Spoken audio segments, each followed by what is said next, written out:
Good morning. I'm Rick Minner with Inman Farm Heritage Days. We're here with John Walls. He's the co-host of the Cummins Steam and Gas Exposition up north of Atlanta in November. But he's also one of our biggest supporters down here. He and his late father, Rupert Walls, helped us get our cotton gin set up, donated all the equipment there, and they've been back many times since to help us out. And today, John is going to tell us about our oil field collection, oil field engine collection. Yeah.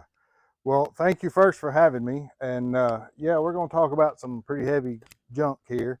Uh, Oil field engines basically came into being for no other reason than to pull oil out of the ground in Pennsylvania. When they first found oil in like 1855 ish, they could only get it out of the ground with basically buckets. So when the wells got deeper, they needed something to pull it. So this whole industry evolved just to serve the oil field production, production all over Pennsylvania and then subsequently later in Texas. But the first one we're looking at, this is actually a pretty rare engine.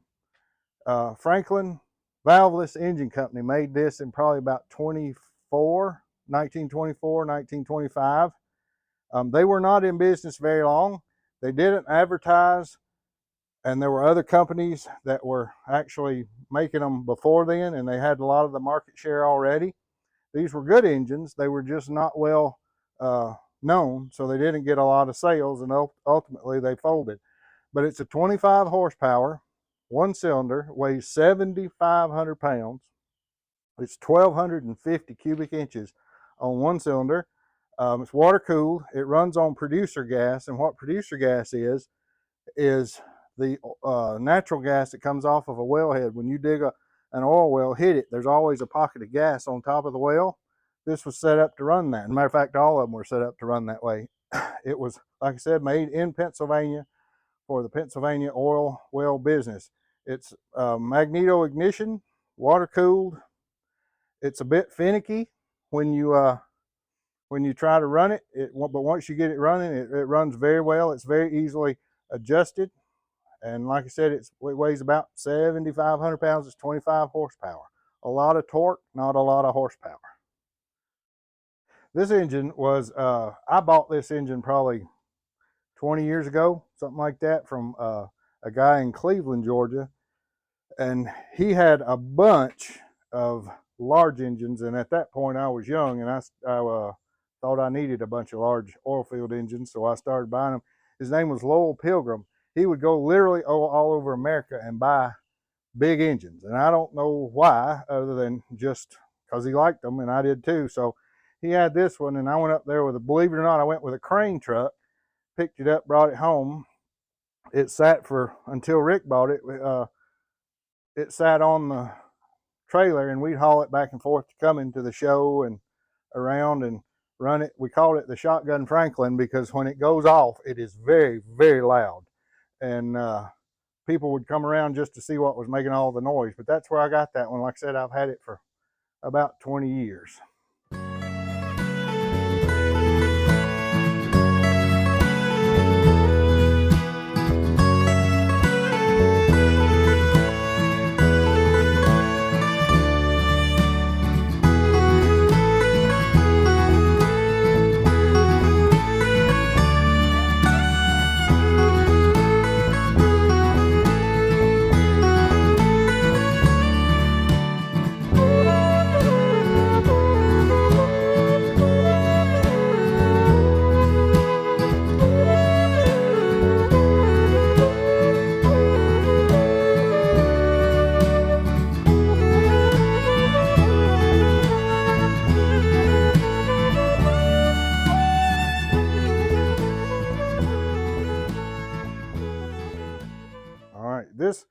The second engine that we have is made by the Superior Company. This was actually made in Springfield, Ohio.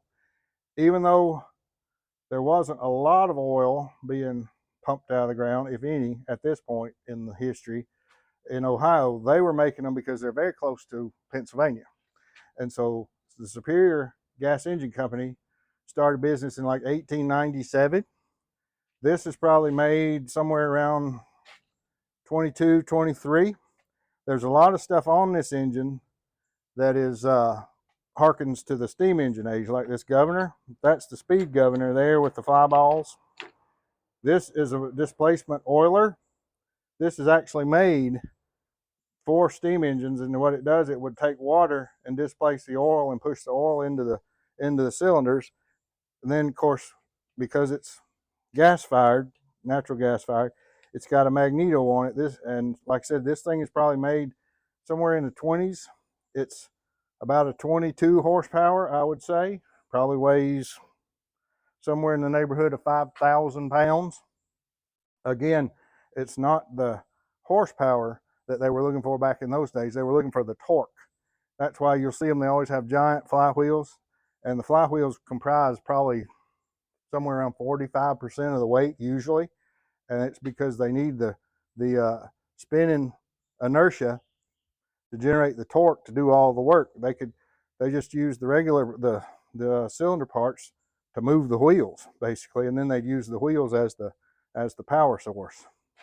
So you would have a clutch on the side. The actual crankshaft on that side is longer. You can't really see it, but the crankshaft is longer, and that's where the clutch would have. And they had a reversing clutch on these where you could make it run either way, because the engine actually runs, if you're standing on this side, the engine runs clockwise.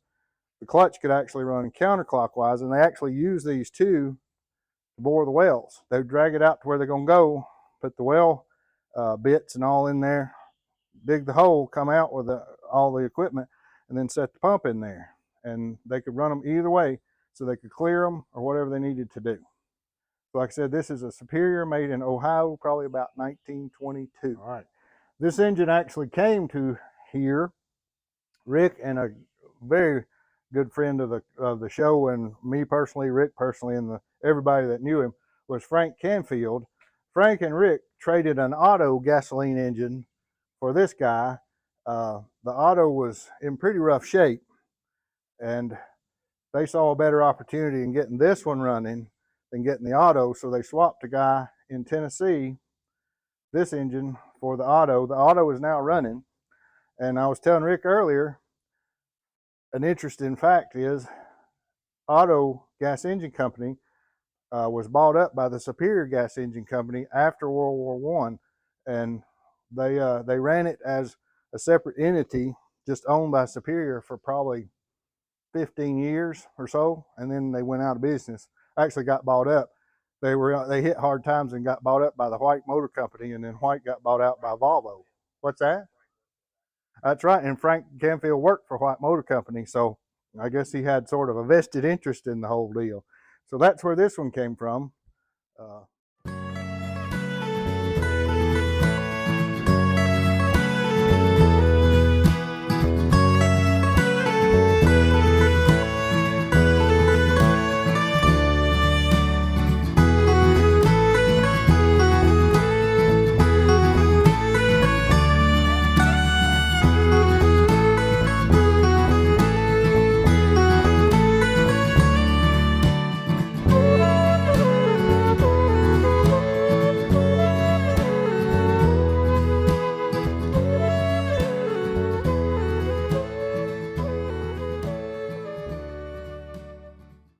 All right, this final engine, this is what they call a left-handed Reid. It's made by the Joseph P. Reid Oilfield Equipment Corporation from Oil City, Pennsylvania. So you can see what we're dealing with as far as the machinery that they made around Pennsylvania at the turn of the century.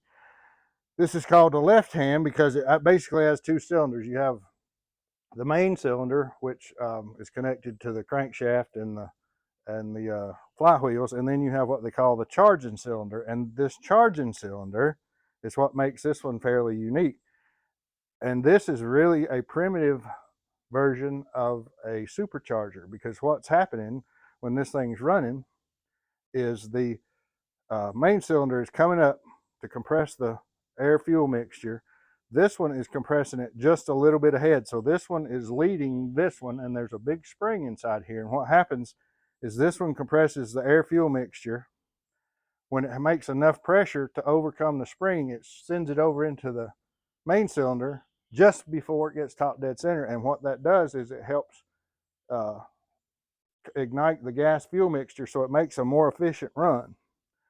This is a 20 horsepower made in 1907. It is not magneto fired. The ignition source on these is what they call a hot tube, and that's what this is. This is basically a chimney.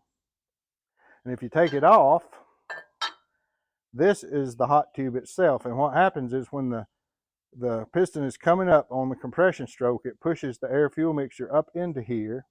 You have a burner in the chimney that hits this, and it makes a red hot spot on this tube. This tube is actually stainless steel, and it makes a red hot spot on this tube. And when the air fuel mixture hits the red hot spot, it lights it and sends it the other way.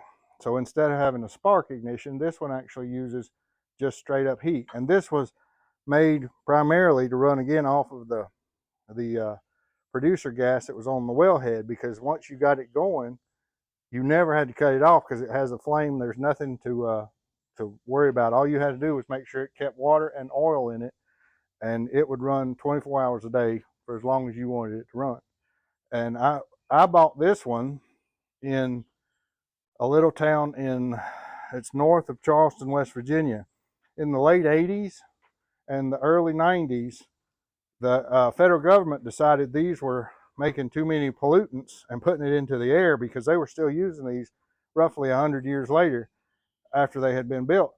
The government decided they were making too much pollution, so they took them all off and replaced them with electric motors. So these things were laying all over West Virginia at that point, and you could buy them relatively cheaply. So we went up there, my father and we bought this thing and drug it home. And as we were coming home, we were somewhere on the south side of Charleston, West Virginia, and we stopped for fuel, and a lady walked up and said, "What y'all gonna do with that oil field engine?" We said, "We're taking it to Georgia." She said, "Is there oil in Georgia?" We said, "We're gonna find out." Well, clearly, because I'm standing here, we didn't have any oil, but we did run this thing. We've run it all over at shows. We used to carry it. I'd pull it behind a tractor on the trailer, and we'd take it everywhere.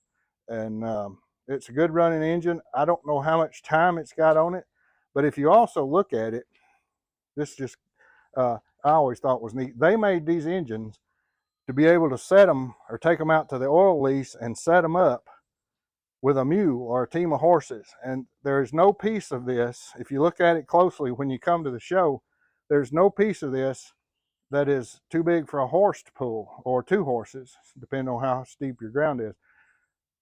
When you look at it, you'll see the casting for the engine bed is pretty large.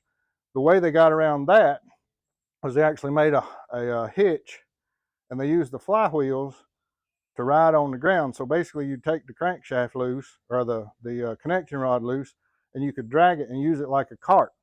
So they would use the wheels to get there, and then they'd jack it up, put it on wood, and it would set up and it would run. So this thing was made to be dragged through the woods with some kind of animal. That's how they set them up in the wilderness. And that is what I don't know if I told you, but it's a 20 horsepower. It's about 800 cubic inches, something like that. And it served all of its life in West Virginia, pulling oil out of the ground.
them doing our part for fall. There you go.